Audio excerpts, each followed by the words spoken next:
विद्या वाचनानिमित्त सोबत त्यांनी प्राप्त केलेली आहे. अशा जमनशील पुरुषाचे सारथी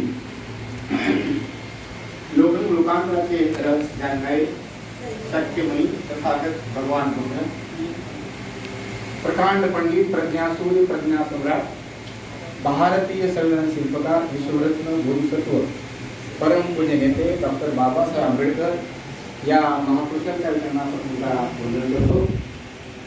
ज्या संस्थेच्या माध्यमातून देशाच्या जवळजवळ 25 राज्यांमध्ये बौद्ध धर्माचा प्रचार प्रसार चालू आहे, ती तुम्हा सर्वांची एक मात्र शिखर संस्था भारतीय बौद्ध महासभा या संस्थेच्या विद्यमान राष्ट्रीय सदस्य ज्यांनी 45 वर्ष या संस्थेचा अध्यक्षपद भूषवलेला आहे आणि खऱ्या अर्थाने लाखो कार्यकर्ते, पदाधिकारी, लाखो लोकांना अनुसरण करून नवीन काढलेले आहेत.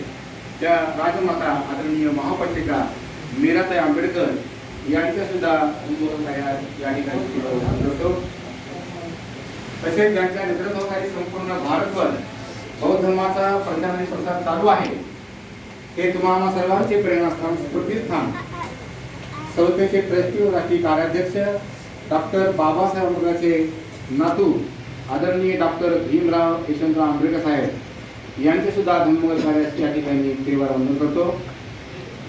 या ठिकाणी भारतीय बौद्ध महासभा मुंबई परिसरात विद्यमान या ठिकाणी वर्षाला मालिका 2025 या ठिकाणी संपन्न होत असताना या मालिके सन्माननीय अध्यक्ष आदरणीय विकास ढोबळेजी त्यांना सविनय जयभीम, तसेच संस्थेचे ट्रस्टी व राष्ट्रीय उपाध्यक्ष आणि केंद्रीय कार्य प्रमुख PhD scholar advocate SK Bhandare saheb आमचे मार्गदर्शक यांना मी सविनय जयभीम करतो.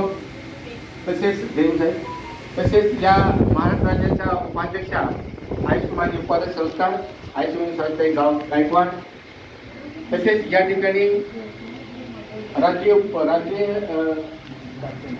केंद्राचे पदाधिकारी, सर्व महाराष्ट्राचे पदाधिकारी, मुंबईचे पदाधिकारी या ठिकाणी तारे सावळे बसलेले आहेत. प्रत्येक उपाध्यक्ष म्हणा सविनय जयभीम. या ठिकाणी सर्व केंद्रीय शिक्षक, शिक्षिका, बौद्धाचार्य, सर्व उपासक, उपासिका, त्याचप्रमाणे या ठिकाणी या चळवळीमध्ये चांगल्या प्रकारे सुरेख व्यवस्था बघत आहेत ते चळवळीची व्यवस्थापक प्रदीप कांबळे साहेब आणि सर्वच आपण सर्वांना सविनय जयभीम. डॉक्टर बाबासाहेब आंबेडकर यांनी सांगितलेल्या धर्माचा अभ्यास करायला येतो ना, त्यांनी अभ्यास करायला येतो काय हा विषय आहे.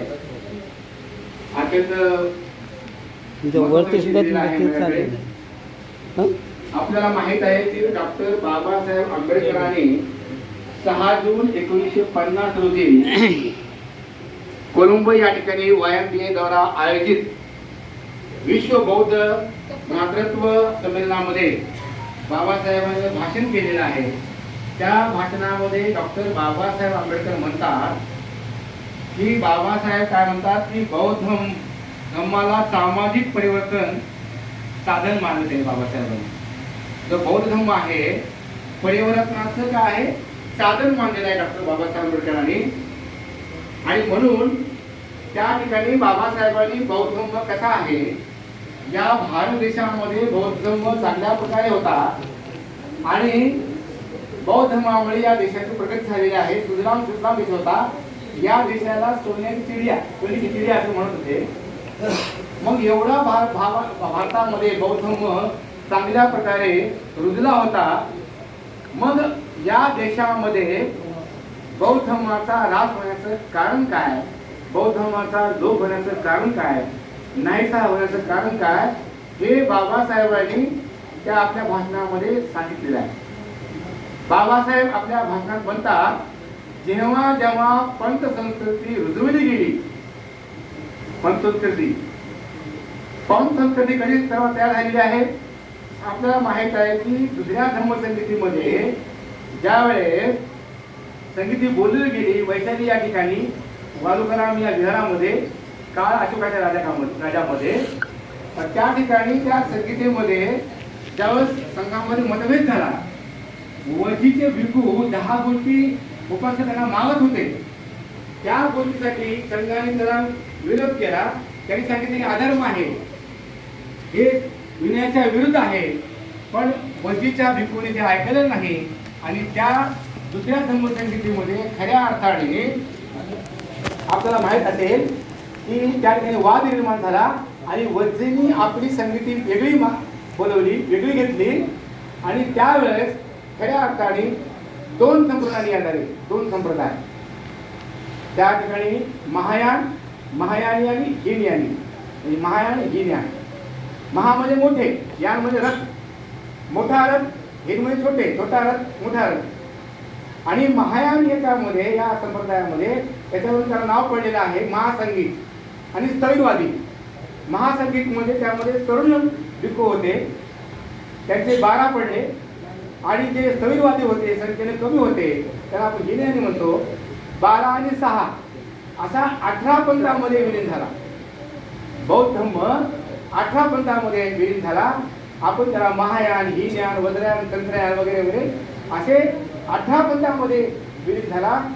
बाबासाहेब आंबेडकर म्हणतात जेव्हा जेव्हा मगाशी म्हणालो पंथ संस्कृती रुजवली गेली त्यावेळेस बौद्ध धर्माला अवकळा आलेली आहे. ते कशी आलेली आहे की महायानी स्वतःला मोठे मानू लागले, एवढे मोठे मानू लागले की भगवान बुद्धाला लोकत्र काया आणि हीनयानी भगवंताच्या शरीराला काय म्हणते मनुष्याची काया आहे, लोकत्र काया म्हणजे देवाची काया, ईश्वराची काया. अशा प्रकारे चैत्याची पूजा, त्याच्या फुलांची पूजा वगैरे वगैरे ईश्वरूप माना लागले हे महायानी लक्षामध्ये. आणि बाबासाहेबांना परंपरावादी विज्ञान इथपासून दूर असलेला जे परंपरावादी बौद्ध धर्म नको होता आणि म्हणून बाबासाहेब या ठिकाणी या महायानी आणि हीनयाचं सांगतात बाबासाहेब आंबेडकर. आणि म्हणून एवढंच नव्हे, या महायानी पंथाने काय केलं आहे पुढे भगवान बुद्धाला अनेक नावं दिली आहे. जसं की हिंदू धर्मामध्ये जसं बाकीच्या देवाची नावं आहेत, वेगवेगळी नावं आहेत, अगदी त्याच पद्धतीनं देवरूप दिल्यामुळे भगवान बुद्धांना त्यांनी वेगळे नाव ठेवलेले आहे. नाव आहे अमिताभ, मैत्रेय बुद्ध, दुसरा आहे विरचन, अक्षोभ, रत्नसंभव, अमोघ सिद्धी, मंत्री बुद्ध, वज्रपाणी, सामंत भद्र, आकाशवर्म, महासत्तान प्राप्त आणि भैसेचे राजा. अशा प्रकारे वेगळे वेगळे नावं ठेवलेले आहेत या महायानी पंथाने. आणि म्हणून या दोघांमध्ये वाद झाल्यामुळं बुद्धाची खरी शिकवण, बुद्धाचा जे वास्तववादी तत्वज्ञान आहे, वास्तविक तत्वज्ञान या लोकांपर्यंत या भिक्खू संघाने, या महान लोकांपर्यंत म्हणजे जनमानसापर्यंत पोहोचलेले नाही. आणि म्हणून बाबासाहेब म्हणतात त्याचं एक कारण आहे की जेव्हा जेव्हा आपण संस्कृती रुजवली गेली या देशामध्ये तेव्हा तेव्हा या धम्माचा लोप झालेला आहे. ते पहिले बाबासाहेब कारण सांगतात लक्षामध्ये. दुसरं कारण बाबासाहेब म्हणतात की या देशामध्ये राजा सम्राट अशोकाच्या काळामध्ये बौद्ध धर्म खूप अबोला होता. बौद्ध धर्माचा प्रसार मोठ्या प्रमाणात होत होता. पण त्याच वेळेस दुसऱ्या बाजूला राजा अशोकाने इतर धर्मीयांना, इतर पंथीयांना, इतर संप्रदायांना सुद्धा मुभा दिली होती त्यांची पूजा अर्चा करण्याकरता. त्यांची पूजा अर्चा करण्याकरता त्यांना मुभा दिली होती. त्यामुळं ते लोक काय करायचे, आपले विचार याच्यामध्ये मिक्स करायचे, भेसळ करायचे. म्हणजे अबौद्ध लोक ह्या कृत्य होते. तुम्हाला माहित असेल की राजा अशोकाने असे जे भोंदू आहेत, ते पाखंडी भिक्खू आहेत, त्यांच्या 60,000 भिक्खूंचं चिवर उतरवलं राजा अशोकाने. त्याचं तेच कारण आहे. म्हणजे बौद्ध धर्माच्या नावाखाली हे जे बाकीचे जे भिक्खू आहेत ना, ते ब्राह्मणी वर्चस्व निर्माण करत होते आणि बुद्धाच्या विचाराला या ठिकाणी खंडित करत होते. म्हणून डॉक्टर बाबासाहेब आंबेडकर म्हणतात या ठिकाणी राजा अशोका सुद्धा मी या ठिकाणी जबाबदार ठरतो.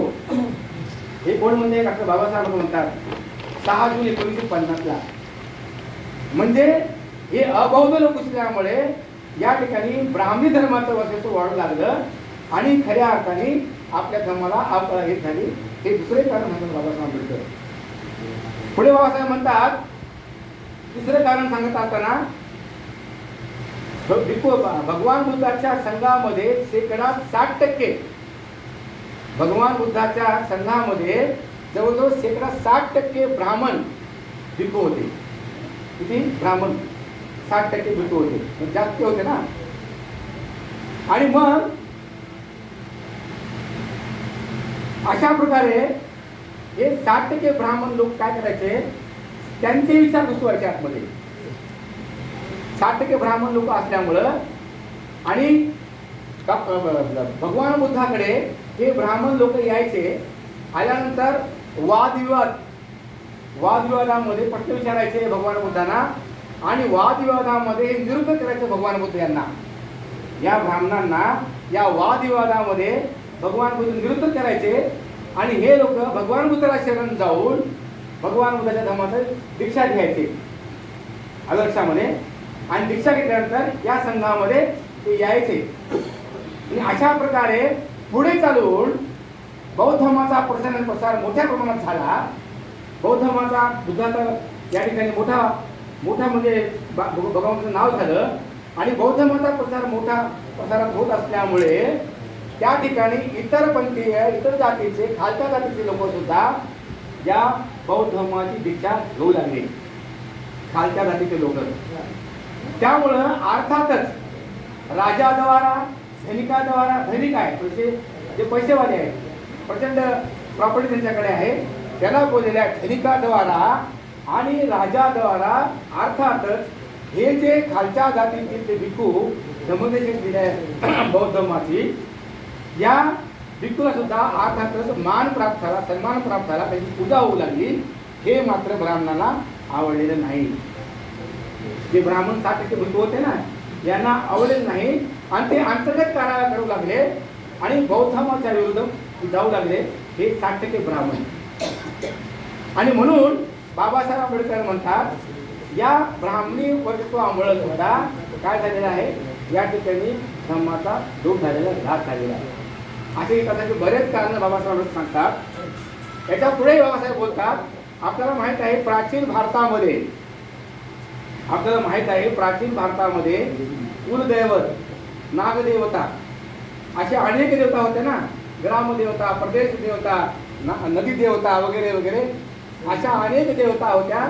त्यांची पूजा व्हायची, त्या देवतांची पूजा व्हायची. आणि मग राजा लोकांच्या घरी या ब्राह्मणाला हे बोलत असत आणि हे राजे लोक त्या ठिकाणी जाऊन या देवतांची, कुलदेवतांची पूजा करायची. तुम्हाला माहित असेल, राजा अशोकाच्या काळामध्ये राजा अशोकाने आदेश दिला होता, कुलदैवत जे आहे त्या सर्व कुलदैवताला त्याने हद्दपार केलं होतं राजा अशोकाने. आणि याचा राग ब्राह्मणांना होता. जे कुलदैवत होते, कारण राजा अशोकाने बौद्ध धर्म स्वीकारला होता, त्यामुळं जे कुलदैवत आहेत ते त्यांनी नष्ट केले आणि फेकून दिले गेले. त्यामुळं साहजिकच या ब्राह्मणांना राग होता या गोष्टीचा, आपलं राग ना. कुलदैवत आणि त्यांचं जे काय आहे त्याची उपजीविका आणि त्यांचं जे चुकीचं जे प्रसार होता ते बंद झालं ना, त्याची उपजीविका बंद झाली. धूर्त त्यांचं जे काय प्रचार चालू होता ते सर्व बंद झालं. आणि म्हणून त्यांनी बंड करायला सुरुवात केलेली आहे. खऱ्या अर्थाने बौद्ध धर्माच्या विरोधामध्ये त्यांनी काम करायला सुरू केलेलं आहे. आणि म्हणून राणीच्या मार्फत ते काय करायचे, आपलं वर्चस्व गाजायचे राजावर. राणीच्या मार्फत ते वर्चस्व गाजायचे आणि आपले ब्राह्मणाचं वर्चस्व त्या लोकांनी त्या ठिकाणी प्रस्थापित केलेलं आहे. आणि म्हणून बाबासाहेब आंबेडकर म्हणतात ते सुद्धा एक कारण आहे.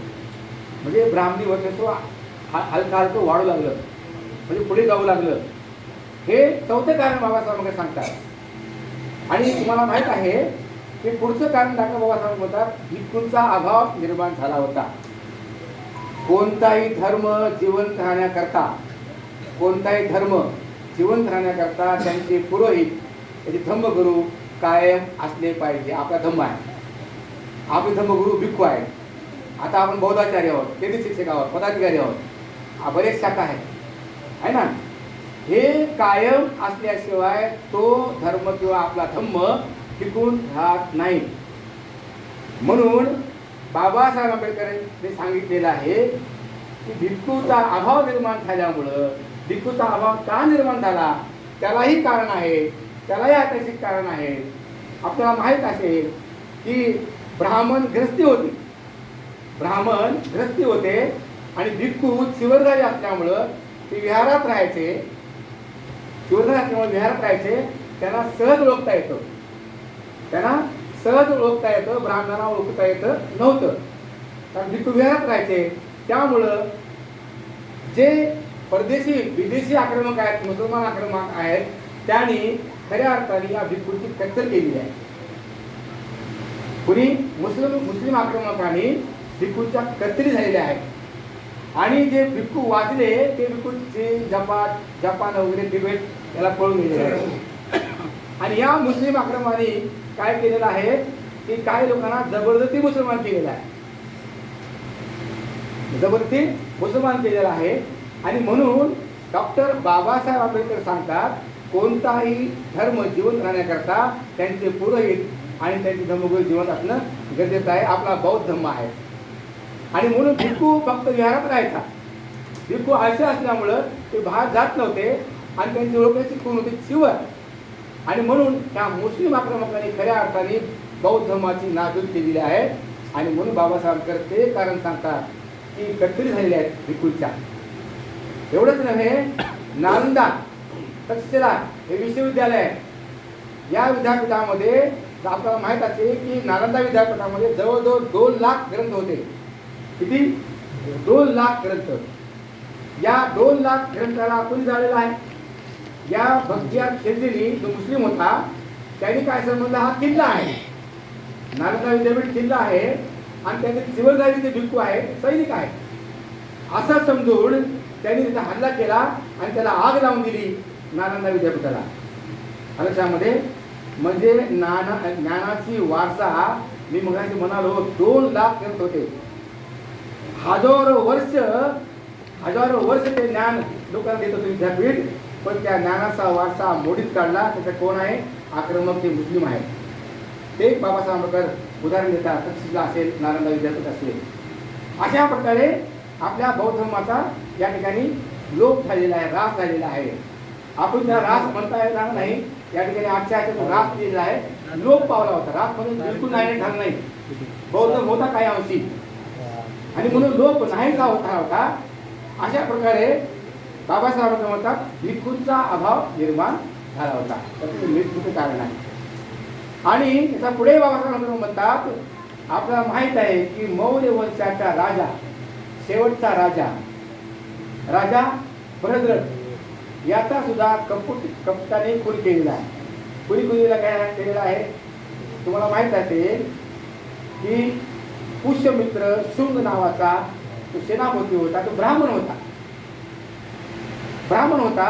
त्यांनी शेवटचा राजा, आतापर्यंत जवळजवळ 1200 वर्ष या देशामध्ये बौद्ध राजाने राज्य केलेला आहे. आणि शेवटचा राजा भरद्रथ याचा खून कपटाने केलेला आहे, तो सेनापती पुष्यमित्र शुंगाने केलेला आहे. अशा प्रकारे जर बौद्ध धर्माला किंवा कुठल्याही धर्माला जर राजाश्रय नसेल, जोपर्यंत या बौद्ध धर्माला राजाश्रय होता तोपर्यंत या देशामध्ये बौद्ध धर्म चांगल्या प्रकारे होता. लक्षामध्ये सांगितलेलं आहे. मग राजाश्रय नसेल तर तो धर्म टिकणार नाही. म्हणून राजाश्रय सुद्धा असणं गरजेचं आहे असं बाबासाहेब म्हणतात. आणि मग तेव्हापासून खऱ्या अर्थानं आपल्या बौद्ध धर्माचा लोप झालेला आहे असं बाबासाहेब आंबेडकर सांगतात. हे सर्व बाबासाहेबांनी सांगितलेलं आहे 6 जून 1950 कोलंबो या ठिकाणी. मगाशी मी सांगितल्याप्रमाणे मग हे सर्व राहण्याचे कारण बघा बाबासाहेबांनी सांगितलेलं आहे. मग जर बौद्ध धर्म लोप झाला मग त्यावर उपाय काय? बाबासाहेबांनी उपाय सांगितलेले आहेत तुम्हाला. आम्हाला ते उपाय काय आपण बघितलं पाहिजे. तर सर्वात महत्वाचा, सर्वात अगोदर जाणीव उपाय बाबासाहेबांनी दिलेला आहे. हे तुम्हाला माहित आहे, मला सर्वांना माहित आहे. आपण तर कार्यकर्ते आहोत. बाबासाहेबांच्या हयातीमध्ये या ठिकाणी परकीय म्हणजे विदेशातल्या धम्मसंस्था या ठिकाणी कार्यरत होत्या. त्याचं नाव आहे महावीर सोसायटी आहे, त्रिलोक महासंघ आहे. ह्या सुद्धा या ठिकाणी बौद्ध धर्माचा प्रचार करत होत्या बाबासाहेबांच्या हयातीमध्ये. पण मगाशी मी कारण सांगितलेलं आहे, बाबासाहेबांना पारंपरिक बौद्ध धर्म नको होता. विज्ञान इथेपासून दूर असलेला बौद्ध धर्म नको होता. आणि म्हणून हे जे बाकीचे जे आहेत ना प्रतिष्ठातले जे आपल्या संस्था आहेत ते पारंपरिक बौद्ध धर्माला मानणारे होते. पारंपरिक बौद्ध धर्माला मानणार होते. तुम्हाला माहित आहे बुद्धिवंत, प्रज्ञावंत बाबासाहेब आंबेडकर म्हणालो प्रकांड पंडित आहे. प्रज्ञावंताला, बुद्धिवंताला पुढे काय करायचं आहे कळतं नाही. बाबासाहेबांना कळलं होतं की या देशामध्ये बौद्ध धर्माशिवाय पर्याय नाही, कारण बौद्ध धर्म या देशाला जुना नाही आहे. म्हणून बाबासाहेबांनी काय केलं, सर्वात अगोदर 18 मे 1954 साली भारतीय बौद्ध धर्माची स्थापना केली आहे. कशाला का हे त्यावर उपाय आहे, लक्षात घ्या. मग तुम्ही काय म्हणतो, प्रज्ञावंत जे बुद्धिवंत आहेत, प्रकांड पंडित आहेत, त्यांना पुढे काय करायचं आहे कळतं. म्हणून बाबासाहेबांनी काय केलं, या देशामध्ये बौद्ध धर्माचा प्रचार कसा करत असेल तर मगाशी म्हणालो मी, इतर देशातील संस्था सुद्धा या ठिकाणी कार्यरत असताना सुद्धा बाबासाहेबांना 18 मे 1954 साली भारतीय बौद्ध महासभेची स्थापना का करावी लागली, हा सुद्धा प्रश्न आपल्याला कळला पाहिजे बौद्धाचार्यांना, आपल्या पदाधिकाऱ्यांना. कारण बाबासाहेबांना जो बौद्ध धर्म हवा होता, बुद्धाचा जो विचार हवा होता, अनित्यवादी, अनात्मवादी, अनिश्वरवादी, बुद्धिप्रामाण्यवादी, विवेकवादी आणि विज्ञानिष्ठ, हे बाकीचे लोक जे होते, बुद्धाचं खरं तत्वज्ञान, बुद्धाची खरी शिकवण हे जनमानसापर्यंत पोहोचत नव्हते. म्हणून भारतीय बौद्ध महासभेच्या माध्यमातून बाबासाहेबांनी विचार केला आणि भारतीय बौद्ध महासभेला तुम्हाला दिले त्यावर उपाय म्हणून लक्षात घ्या. पुढे आपले उदाहरण बघणार आहोत, खूप उदाहरण आहेत पुढे. आणि अशा प्रकारे बाबासाहेबांनी 54 साली भारतीय बौद्ध महासभेची स्थापना केली. आणि आज भारत देशामध्ये जवळजवळ 25 राज्यामध्ये भारतीय बौद्ध महासभेची शाखा आहे. पहिल्या दिवशी भंडारे साहेबांनी सांगितलं किती पदाधिकारी आहेत, किती शिक्षक आहेत वगैरे, माझ्याकडे आकडा नाही सध्या, साहेबांनी डिक्लेअर केलेलं आहे ना. आणि म्हणजे खऱ्या अर्थाने बुद्धाची शिकवण रुजवली गेली पाहिजे जनमानसापर्यंत, तेव्हाच धम्म काय टिकून राहतो, आणि टिकून राहत नाही. म्हणून बघा, परवा भंडारे साहेबांनी प्रवचनामध्ये सांगितलं, त्या प्रवचनामध्ये मंगळवारी ते काय म्हणतात, प्रतिसमुत्पाद. आता वाक्यात कुणाला शब्द कोणाला कळत नाही, प्रत्येक म्हणजे काय, समुत्पाद म्हणजे काय, त्यावेळी साहेबांनी सांगितलेलं आहे. म्हणजे जनमानसाला प्रतिसमुत्पाद काय नावच ऐकून ते विषय ऐकून बघत नाही. म्हणून पण सोपं करून सांगितलं पाहिजे, जनमानसाला कळे असं बोललं पाहिजे. त्यावेळेस भंडारे साहेबांनी क्लिअर सांगितलं की अज्ञानामुळे दुःख निर्माण होतं. या 12 कड्या आहेत, त्या 12 कड्यापैकी 8वी कडी जी आहे तृष्णा आहे, हे तुम्ही जोडा, त्यांनी क्लिअर सांगितलं. पण इतर लोकांनी, पंथीयांनी लिहिलेलं आहे, पण ते समुत्पाद तुम्हाला कळणारच नाही. अशा प्रकारे बाबासाहेब काय म्हणतात, सामान्य लोकांना बौद्ध मत समजलं पाहिजे, तत्त्वज्ञान समजलं पाहिजे, अशा प्रकारे बोललं पाहिजे. म्हणून बाबासाहेबांनी आम्हाला तुम्हाला भारतीय बौद्ध महासभा दिलेली आहे, लक्षात घ्या. एवढंच नव्हे, बाबासाहेबांनी आपला 10 दिले उद्दिष्ट. आपल्याला घटनेमध्ये बाबासाहेबांनी 10 उद्दिष्ट आणि 8 परिशिष्ट दिले आहे. त्यामध्ये पहिलं उद्दिष्ट काय आहे, या भारत देशामध्ये बौद्ध धर्माचा प्रचार आणि प्रसार करणे आहे ना. दुसरं उद्दिष्ट आहे वंदनेकरता बौद्ध विहार निर्माण करणे. बाबासाहेबांचं असं म्हणणं होतं, बुद्ध विहार निर्माण केल्यानंतर ते संस्काराचं केंद्र असलं पाहिजे. बुद्ध विहार संस्काराचं केंद्र असलं पाहिजे, परिवर्तनाचं केंद्र असलं पाहिजे, लक्षात ना, आणि शैक्षणिक केंद्र असलं पाहिजे. त्या बुद्ध विहारामध्ये प्रिंटिंग प्रेस असलं पाहिजे, त्या बुद्ध विहारामध्ये प्रशिक्षण केंद्र झाले पाहिजे. आज भारतीय बौद्ध महासभेच्या वतीनं 24 शिबिर जे प्रशिक्षण आहेत नाही, अशा प्रकारे हे सुद्धा विश्वविद्यालय आहे आपलं हे चैत्यभूमी. त्या विश्वविद्यालयामध्ये अनेक प्रशिक्षण विषय घेतले जातात. म्हणून बाबासाहेब म्हणतात, एखादा धम्मटिपाठ असेल तर आपल्याला प्रशिक्षण केंद्रे निर्माण करावी लागतील. हे बाबासाहेब उपाशीत होतात. एवढंच नव्हे, लहान मुलांना, अज्ञानी माणसाला, कुणालाही जनमानसाला बौद्ध धर्म कळण्याकरता तुम्हाला काय करावं लागेल, छोट्या छोट्या छोट्या निबंध स्पर्धा घ्याव्या लागतील, जे की आता हल्लीच्या काळामध्ये भारतीय बौद्ध महासभेच्या वतीनं आणि आमच्या भंडारे साहेबांच्या मार्गदर्शनामुळं पूर्ण महाराष्ट्रामध्ये बोधिसत्व धर्मदान परीक्षा घेतली होती. त्यामुळे उत्तुंग प्रतिसाद मिळाला लोकांचा. मग अशा प्रकारे बाबासाहेब काय आहेत, महात्मा फुले काय आहेत, भगवान बुद्ध काय आहेत, माता रमाई काय आहेत, अशा प्रकारे प्रत्येक व्यक्तीला, प्रत्येक मुलाला, लहान मुलाला कळेल. आणि म्हणून ही परीक्षा घेतली होती. अशा प्रकारे प्रत्येक शाखेने बाबासाहेबाचा निर्देश आहे, बाबासाहेब सांगणे आहे की प्रत्येक शाखेने आपल्या शाखेमध्ये अशा प्रकारचे उपक्रम राबवलं पाहिजे. एवढंच नव्हे, बाबासाहेबांनी भारतीय बौद्ध महासभेच्या माध्यमातून आपल्या बौद्ध धर्मावर संस्कार व्हावे जन्मापासून ते मृत्यूपर्यंत, म्हणून 15 संस्कार. आज सुद्धा आमच्या गावाकडे सुद्धा रविवारी लग्न असते, शुक्रवारी आमचे लोक हळद खेळतात. आमच्या जो वर आहे त्या वराच्या हातामध्ये कट्यार वगैरे दिली जाते.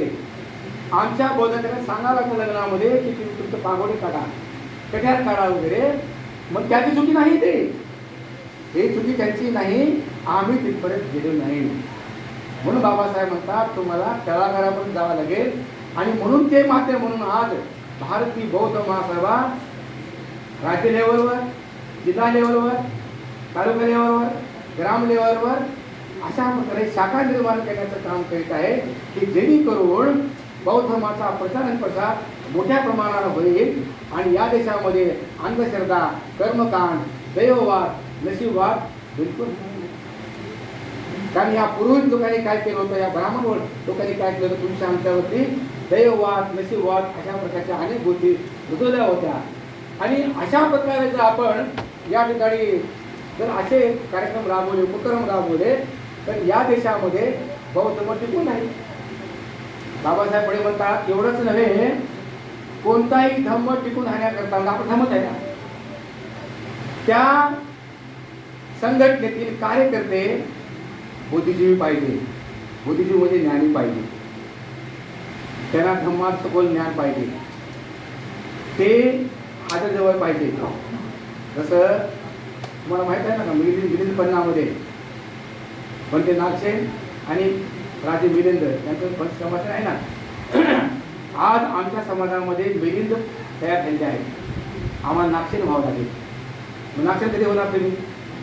जर तुम्ही बुद्धिजीवी असाल, तुम्ही ज्ञानी असाल, तुम्ही बौद्ध धर्माचा अभ्यास करत असाल. जगामध्ये बौद्ध धर्माचा गाढा अभ्यास बाबासाहेबांना कोणीही केलेला नाही. सध्या जगामध्ये बौद्ध धर्माचा गाढा अभ्यास बाबासाहेबांना कोणी केलेलं नाही, हे तिला तेवढंच खरं आहे, लक्षात घ्या. आणि म्हणून संघटन टिकून राहण्याकरता, म्हणजे धम्म टिकून राहण्याकरता आपले कार्यकर्ते कसे पाहिजे? बुद्धिजीवी असले पाहिजे, तत्वनिष्ठ असलं पाहिजे. त्यांना बौद्ध धर्माचं, आपल्या धर्माचं तत्वज्ञान माहीत पाहिजे. कोणीही प्रश्न केला तर उत्तर देता आलं पाहिजे. आमच्या कार्यकर्त्याला, आमचा कार्यकर्ता आठवून सांगतो, आमच्या पोवईमध्ये एकाने प्रश्न केला. काय केला? डॉक्टर बाबासाहेब आंबेडकर आणि महापरिषदा मीराबाई आंबेडकर त्या जीवनामध्ये किती वेळेस भेटले? प्रश्न काय कळलं ना? डॉक्टर बाबासाहेब आंबेडकर आणि महापरिषदा मीराबाई आंबेडकर त्यांच्या जीवनामध्ये एकमेकांना किती वेळेस भेटले हे त्यांनी प्रश्न केला.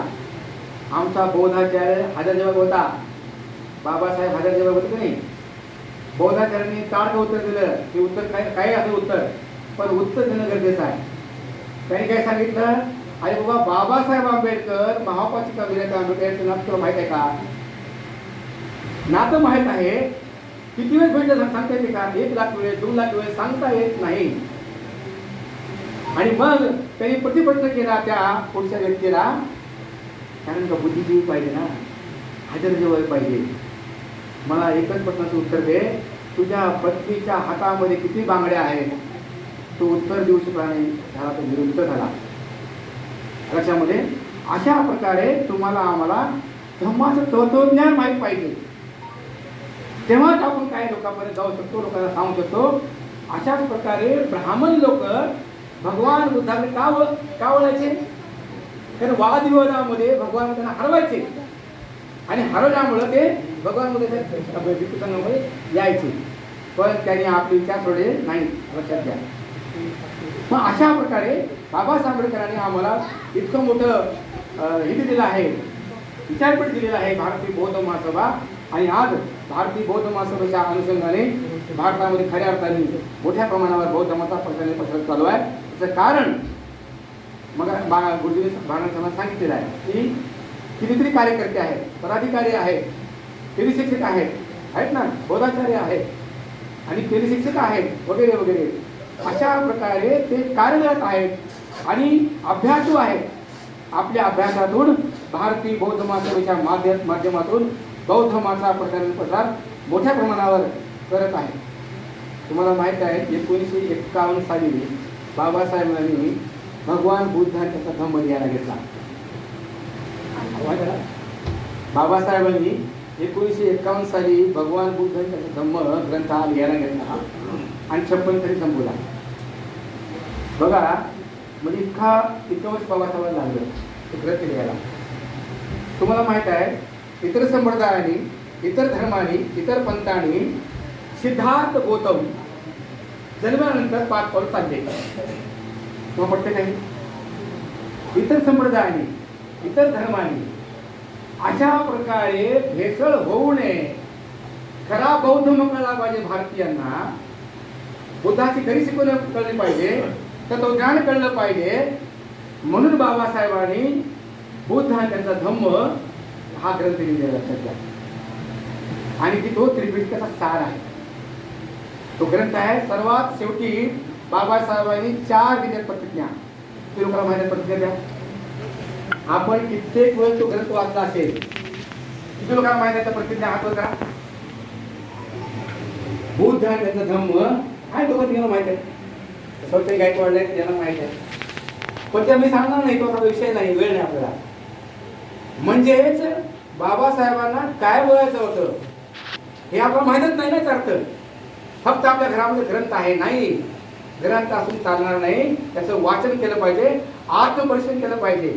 आम्ही जागरूक पाहिजे, आमचा कार्यकर्ता जागरूक असला पाहिजे, पदाधिकारी जागरूक असला पाहिजे, धर्माचं पुस्तक त्याला आलं पाहिजे, तेव्हाच धर्म टिकणार आहे. म्हणून बाबासाहेबांनी काय आम्हाला प्रशिक्षण केंद्र उघडावं लागेल असं सांगितलेलं आहे, उपाय सांगितलेला आहे. एवढंच नव्हे, बाबासाहेबांनी पुढे बोलताना सांगितलं, उपाय सांगत असताना धम्माच्या मूळ तत्वावर टिकून राहा. मग काय सांगितलं ना, इतर पंथीयांनी काय सांगितलं, उलट सांगितलेलं आहे, चुकीच सांगितलेलं आहे. म्हणून बुद्धाची खरी शिकवण काय आहे, जोपर्यंत आपण अभ्यास करणार नाही, जोपर्यंत आपल्याला कळणार नाही, आपण इतरांना सांगणार नाही. काय सांगितलं भगवान बुद्धांनी? प्रज्ञा, शील आणि करुणा. प्रज्ञा, शील आणि करुणा याची सांगड घालून माझं मी जीवन चालवेल. लक्षामध्ये प्रज्ञा म्हणजे काय? प्रज्ञा आणि ज्ञान लोक एकच बोलतात, चुकीचं आहे. प्रज्ञा म्हणजे ज्ञान नाही, ज्ञान म्हणजे प्रज्ञा नाही, लक्षात घ्या. विद्या म्हणजे ज्ञान, विद्या म्हणजे ज्ञान, आणि ते ज्ञान कसं वापरायचं याचं शहाणपण म्हणजे प्रज्ञा. लक्षात ना. आपण काय म्हणतो, ज्ञान म्हणजे नॉलेज इंग्लिशमध्ये, आणि प्रज्ञा म्हणजे विजडम म्हणजे शहाणपणा. दोन्ही एकच आहे का? ते नाही ना, दोन्ही एकच नाही आहे. एखादा डॉक्टर असेल, तो MS आहे, मास्टर ऑफ सर्जन आहे, तो पण त्याला ऑपरेशन करता येत नाही, काही कामाचं नाही, ते ज्ञान काही कामाचं नाही. म्हणून प्रज्ञा, शील आणि करुणा याची सांगड घालून आपलं जीवन चालवलं पाहिजे असं बाबासाहेब सांगतात. आणि म्हणून बाबासाहेबांकडे 1956 साली तुम्हाला मला 22 प्रश्न दिले, एकाच प्रश्नाचं उत्तर दिलं पाहिजे. या प्रश्नाचं उत्तर एका वाक्यात आलं पाहिजे. डॉक्टर बाबा मी नेहमी विचार करतो, डॉक्टर बाबासाहेब आंबेडकरांनी 1956 साली 22 प्रतिज्ञा का दिल्या? एका वाक्यात उत्तर दिलं पाहिजे, कोणी सांगत नाही. म्हणजे बाबासाहेबांना आम्ही समजून घेतलं नाही, बौद्ध समजून घेतलं नाही. आज भारतीय बौद्ध महासभा आहे, लाखो कार्यकर्ते आहेत, पण एका वाक्यामध्ये विचारतात. ब्राह्मण लोक विचारतात, आज विचारतात, इतर पंथीय, इतर मित्र आम्हाला विचारतात, आम्ही निरुत्तर होता कामा नये. बाबासाहेबांनी तुम्हाला आम्हाला 22 प्रतिज्ञा का दिल्या? माझा समाज दैववादातून, कर्मवाटकांडातून, नशीबवादातून, अंधश्रद्धेतून बाहेर पडला पाहिजे, म्हणून बाबासाहेबांनी 22 प्रतिज्ञा. एवढंच नव्हे, बाबासाहेबांनी 22 प्रतिज्ञा सामाजिक करार म्हणून दिल्या.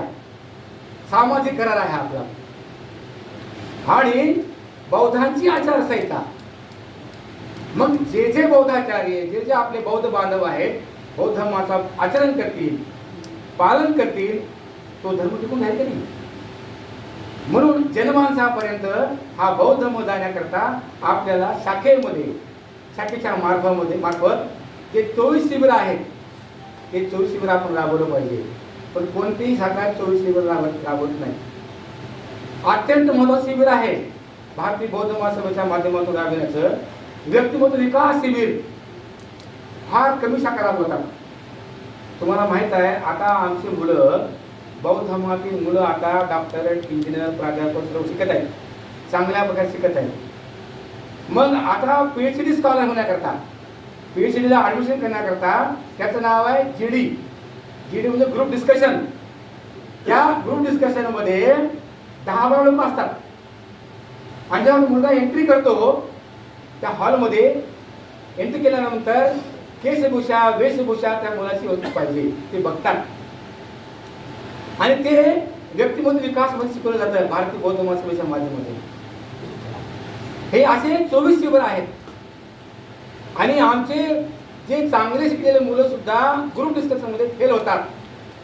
आणि तेच लोक इंटरव्ह्यू बसलेले बोलतात, तुम्ही असं या ठिकाणी येत असताना तुमच्या अंगावर टाय कोट नाही, तुमच्या पायामध्ये चप्पल आहे वगैरे वगैरे सांगतात नंतर ते लोक. म्हणजेच first impression is last impression. बाबासाहेबांवर आतापर्यंत 23 लोकांनी PhD केलेली आहे. एवढे लोक आहेत का? बाबासाहेबांच्या विचारावर 23 लोकांनी PhD केलेले आहे. आणि 24वे PhD स्कॉलर बसलेले आहे. PhD स्कॉलर म्हणजे आमचे आदरणीय S.K. भंडारे साहेब, ॲडव्होकेट भंडारे साहेब. त्यांच्याकडे अनेक डिग्री आहेत लक्षामध्ये. म्हणजे अशा प्रकारे जर बुद्धिजीवी लोक समाजामध्ये निर्माण झाले तर बौद्ध मला अवकळा येणार नाही असं बाबासाहेबांचं म्हणणं आहे. माझं म्हणणं नाही, बाबासाहेब सांगतोय मी. एवढंच नव्हे, बाबासाहेब म्हणतात गुरुवर्चस्व त्याग करा. गुरुवर्चस्व असता कामा नये. त्यामध्ये अंधश्रद्धा, कर्मकांड पसरवलं जातं. आणि म्हणून आपण ते त्याग केलं पाहिजे. आणि पुरोहितशाहीपासून आपण दूर राहायला पाहिजे. पुरोहितशाहीला धर्मापासून दूर ठेवलं पाहिजे असं बाबासाहेब आंबेडकर म्हणतात. कारण का? पुरोहितशाही आली की त्या ठिकाणी कर्मकांड आलं, दैवाद आला, नशीबवाद आला. म्हणून ते दूर ठेवण्याकरता गुरुवर्चस्वाचा त्याग केला पाहिजे. म्हणजे प्रश्नोत्तर करण्याकरता आपल्याला मुभा मिळाला पाहिजे. प्रश्नोत्तर करता आला पाहिजे. अशा प्रकारे तुम्हाला धम्म असला पाहिजे असं बाबासाहेब आंबेडकर म्हणतात. आणि एवढंच नव्हे, बाबासाहेब आंबेडकर जर धम्म टिकवून ठेवत असेल, सामाजिक समतेवर भर दिला पाहिजे. बाबासाहेब काय म्हणतात? उपाय म्हणून जर धम्माचा ऱ्हास वाच नसेल, लोक वाच नसेल, तर तुम्हाला सामाजिक समतेवर भर दिला पाहिजे. धम्म जर सामाजिक विषमता मान्य करतो तर त्याचा ऱ्हास होतो. लक्षात घ्या. धम्म जर सामाजिक विषमता मान्य करतो तर त्या धम्माचा ऱ्हास झाल्याशिवाय राहणार नाही. आणि म्हणून बुद्धांनी सर्वात अगोदर सर्व प्राण्यामध्ये समता दिलेली आहे. समता. भगवान बुद्धाच्या धर्मामध्ये अनेक धर्माचे, जातीचे, पंथाचे, संप्रदायाचे लोक होते. भिक्खू संघामध्ये अनेक धर्माचे लोक होते ना, अनेक जातीचे लोक होते ना. आणि म्हणून बुद्धांनी सर्व प्राण्यामध्ये समता दिलेली आहे. आणि त्यावर बाबासाहेब म्हणतात, जात, धर्म, लिंग याच्या आधारावर भेदभाव न करता सर्वांना समान संधी देतो, तोच धम्म टिकतो. काय? जात, धर्म आणि लिंग याच्या आधारावर सर्वांना समान संधी. बाबासाहेब आंबेडकरांनी संविधान दिलं, सर्वांना समान संधी. समान संधी कोणत्याही पंथाचा असो, संप्रदायाचा असो, जातीचा असो, धर्माचा असो, जर समान संधी दिली तोच असाच धम्म टिकून राहतो. पण भगवानच्या काळाच्या नंतर या ठिकाणी 18 पंथ निर्माण झाले आणि खऱ्या अर्थाने बौद्ध धर्माचा ऱ्हास झाला. आणि पुढे जाऊया. बाबासाहेब आंबेडकर म्हणतात, संघशक्ती मजबूत करणे अत्यंत महत्त्वाचं आहे. संघशक्ती. आता भारतीय बौद्ध महासभा संघशक्ती आहे, एक संघटन आहे. आणि म्हणून मजबूत संघटन पाहिजे. कोणतंही संघटन मजबूत होण्याकरता, कोणताही धम्म टिकून राहण्याकरता त्या ठिकाणचे जे कार्यकर्ते आहेत, पदाधिकारी आहेत, ते काय एकनिष्ठ पाहिजे, मजबूत पाहिजे. ते अजिबात इकडे जाता कामा नये. अशा प्रकारे तो संघटन टिकून राहतं. एकनिष्ठ कार्यकर्ते पाहिजे, कार्यकर्ते एकनिष्ठ पाहिजे, तत्वनिष्ठ पाहिजे, धर्माचं नॉलेज पाहिजे आणि संघटनात्मक क्रियाशीलता. संघटनात्मक आता भारतीय बौद्ध महासभेच्या वतीनं बाबासाहेबांनी आता मुंबई पट्टीतला 25 कार्यकारिणी आहे. उदाहरणामध्ये आता 25 कार्यकारिणीमध्ये सर्वच लोकांनी त्या ठिकाणी कार्यरत असणं गरजेचं आहे. फक्त 4च लोकांनी काम होणार नाही. भंडार साहेब नेहमी म्हणतात, भीमराव आंबेडकर साहेब या ठिकाणी वयोवदन जात आहे, पण आमच्या या शाखेमध्ये जवळजवळ 25 कार्यकर्ते असताना, पदाधिकारी असताना फक्त 4च लोकांनी कार्यरत असता कामा नये. त्या ठिकाणी संघटनात्मक क्रियाशीलता म्हणजे सर्वांनीच कार्य केलं पाहिजे. उपाध्यक्षाने उपाध्यक्षाने काम केलं पाहिजे, संघटकांनी संघटकांनी काम केलं पाहिजे. तेव्हा कुठं त्या देशामध्ये, त्या प्रदेशामध्ये त्या धर्माचा प्रचार मोठ्या प्रमाणात होणार आहे. लक्षामध्ये मग अशा प्रकारे कार्यकर्ते तयार करणे आणि शाखा निर्माण करणे आणि शाखामध्ये बोधाचार्य तयार करणे, सैनिक तयार करणे वगैरे वगैरे त्या शाखांचं काम आहे. त्याला बोललेल्या बाबासाहेब आंबेडकरांनी संघटनात्मक क्रियाशीलता बनवणे, वाढवणे. ओके, एवढंच नव्हे, आमचा कार्यकर्ता जागरूक पाहिजे. आतापर्यंत आमच्या भारतीय बौद्ध महासभेच्या माध्यमातून फक्त 13 संस्कार व्हायचे. मागे मी गावी गेल्यानंतर मी 15 संस्कार सांगितले माझ्या प्रवचनामध्ये. ते बोलले 2 तुम्ही कुठून आणले? म्हणजे आमचा पदाधिकारी, आमचा बौद्धाचार्य जागरूक नाही. भारतीय बौद्ध महासभेच्या वतीनं आपल्या वीकली मीटिंगमध्ये सर्व कार्यकर्ते असतात, सर्व पदाधिकारी असतात, राज्याचे, केंद्राचे आणि मुंबईचे पदाधिकारी असतात. त्या मीटिंगमध्ये चर्चा केली जाते आणि चर्चा लोकांच्या रेट्यावरून, लोकांच्या मागणीवरून अशा प्रकारे 2 संस्कार आपण काय समावेश केलेले आहे. कुठला? एक गर्भबंधन दिन आणि परित्राण पाठ. कारण परित्राण पाठ आणि गर्भबंधन दिन होत होते अगोदर, पण भारतीय बौद्ध महासभेच्या वतीनं अधिकृतरित्या त्याला काय केलेलं आहे, शिक्कामोर्तब केलेलं आहे. हे कसं पाहिजे, ज्यावेळेस आमचा बौद्धाचार्य, ज्यावेळेस आमचा पदाधिकारी जागरूक असेल तेव्हाच कळेल ना. म्हणजे बाबासाहेबांना अपेक्षित होतं, बाबासाहेबांनी काय केलं आहे, त्याला उपाय सांगितलेला आहे.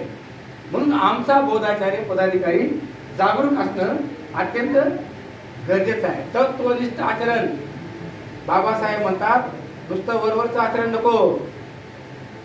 भगवान बुद्धाने सांगितलं ना, पंचवर्गी भूतगुणा, पहिलं प्रवचन, परिधम्म दीक्षा, त्यास काय सांगितलं, पावित्र्याचा मार्ग. पहिला मार्ग कोणता आहे, पावित्र्याचा मार्ग आहे. जो पंचरीचं पालन करतो त्याचं मन शुद्ध राहायचं होत नाही. शुद्ध, सूक्ष्म, शांत. आणि शुद्ध, सूक्ष्म, शांत डोक्यामध्ये, मनामध्ये कोणतेच वाईट विचार घुसत नाही. म्हणून त्याला बोलला पावित्र्याचा मार्ग. चांगला माणूस होत असेल तर आपल्याला ते तत्व पाहावं लागेल. जे तत्व पाहाले चांगला माणूस बनण्याकरता. म्हणून त्याला भगवान बुद्धांनी नाव दिलं आहे पावित्र्याचा मार्ग, सदाचरणाचा मार्ग, म्हणजे आराधगिक मार्ग, दुःखमुक्तीचा मार्ग, निर्वाणाचा मार्ग आणि सद्गुणाचा मार्ग म्हणजे शील मार्ग. तो आहे जसं पार्वता 10 गुण पाहिजे आपल्याला. मग अशा प्रकारे तत्वनिष्ठ आचरण पाहिजे आपल्याकडे. आमच्याकडे ते फार कमी आहे.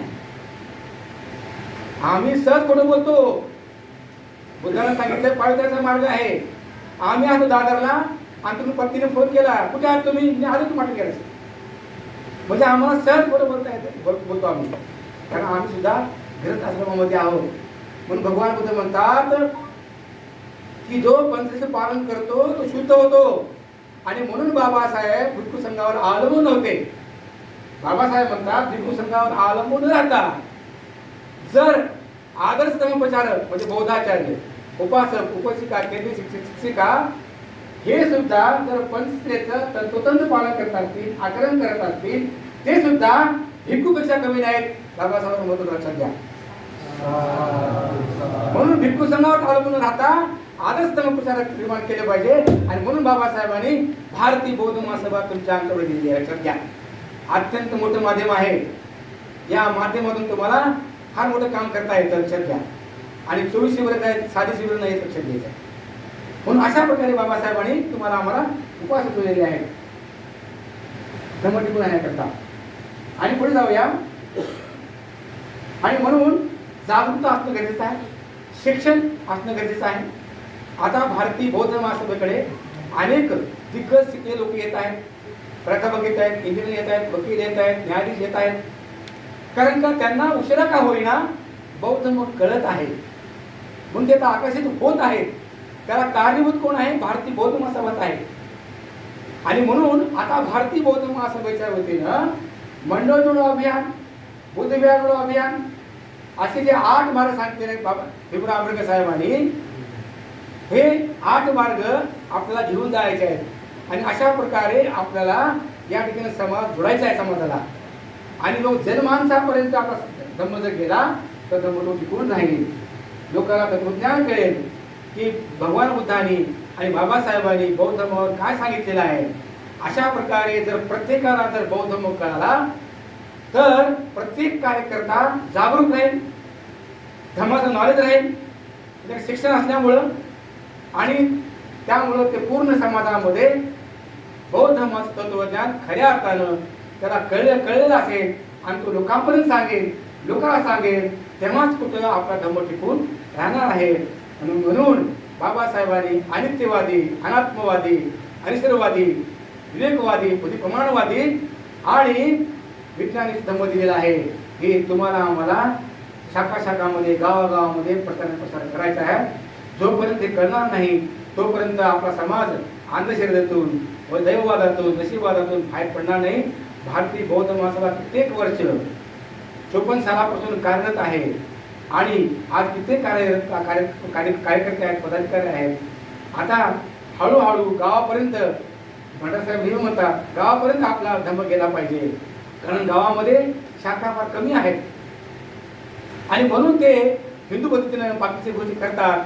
त्यांच्यावर प्राबल्य त्यांचं आहे, त्याची चूक नाही. आम्ही त्या ठिकाणी गेलो नाही, आम्ही त्या ठिकाणी गेलं पाहिजे. शाखा निर्माण केलं पाहिजे. गाव तिथं विहार पाहिजे, शाखा पाहिजे, बौद्धाचार्य पाहिजे आणि त्या ठिकाणी घर सैनिक पाहिजे. जेव्हा या गोष्टी गावापर्यंत जातील तेव्हा बाबासाहेबांनी सांगितलेला बौद्ध धर्म तो कधीही लयात जाणार नाही आणि तो बपावत जाईल आणि बौद्ध धर्माचा प्रसार वाढत जाईल. बाबासाहेबांनी भारतीय बौद्ध महासभा का दिली आणि ते कारण सांगतो आणि थांबवतो मी. आता 5 मिनिट कमी आहे कारण वेळ फार कमी आहे. तुम्हाला माहीत आहे की डॉक्टर बाबासाहेब आंबेडकरांना या देशाच्या स्वातंत्र्याचं, या देशाच्या भवितव्याचं काय होतं, काळजी होती, चिंता होती. आणि म्हणून या देशाला वर्णव्यवस्थेची बैठक मिळू नये, वर्णव्यवस्था, चातुर्वर्णीय व्यवस्था मिळू नये. बाबासाहेब आंबेडकर भारतीय बौद्ध धर्म का देतात ते सांगायचं मला. म्हणजे बौद्ध धर्माचा प्रसार होईल. या देशाला वर्णव्यवस्थेची बैठक मिळू नये, लक्षात ना, वर्णव्यवस्थेची बैठक मिळू नये. आणि या देशामध्ये जे जाती व्यवस्था आहे ते राहू नये. आणि म्हणून बाबासाहेब म्हणतात बौद्ध धर्माचा प्रचार आणि प्रसार करणं म्हणजेच लोकशाही व्यवस्था बळकट करणे आहे. लक्षात घ्या, अंडरलाईन केलं पाहिजे. बाबासाहेब काय म्हणतात, बौद्ध धर्माचा प्रचार आणि प्रसार करणे म्हणजेच लोकशाही व्यवस्था बळकट करणे होय. आणि म्हणून बाबासाहेबांनी आम्हाला भारतीय बौद्ध महासभा दिलेली आहे. अशा प्रकारे जर या देशामध्ये बौद्ध धर्माचा प्रचार आणि प्रसार, म्हणून बाबासाहेब म्हणाले नाही बस की मी सारा भारत बौद्धमय करीन, सर्वच बुद्धाच्या विचाराचे, बाबासाहेबांच्या विचाराचे झाले तर या देशामध्ये कर्मकांड, दैववाद, नशीबवाद अजिबात राहणार नाही. आणि जसं 1200 वर्ष या देशामध्ये बौद्ध धर्म होता आणि त्याचप्रमाणे या देशामध्ये सुद्धा बौद्ध धर्म टिकून राहील. पण हे कशावर आहे, हे तुमच्या आमच्यावर आहे, हे तुमच्या आमच्यावर अवलंबून आहे असं बाबासाहेब म्हणतात. म्हणून आमचा पदाधिकारी, आमचा कार्यकर्ता जागरूक असणं काळाची गरज आहे. त्याला बुद्धाच्या विचाराची त्याला जाण असणं अत्यंत गरजेचं आहे. बुद्धाच्या तत्त्वज्ञानाची जाण असणं अत्यंत गरजेचं आहे. बाबासाहेबांच्या विचारांची जाण असणं अत्यंत गरजेचं आहे. तेव्हाच आपला धर्म टिकून राहील. अशा प्रकारे या ठिकाणी मला एवढंच सांगायचं आहे. आपण शांत चित्तानं मला ऐकलात. धन्यवाद. जय भीम. नमो बुद्धाय. जय संविधान.